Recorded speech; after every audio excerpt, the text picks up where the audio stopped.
现扫分选，又快又准。王姐教您1分钟分选物料。今天我们又收到客户寄来的一种物料，让我们看看能不能分选成功。老规矩，拿到一款物料后，我们第一件事就要区分物料的姿态。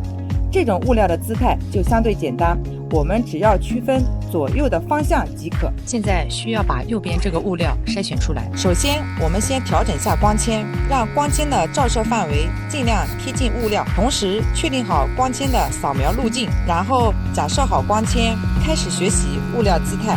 控制器的详细对料教程可参考这期视频。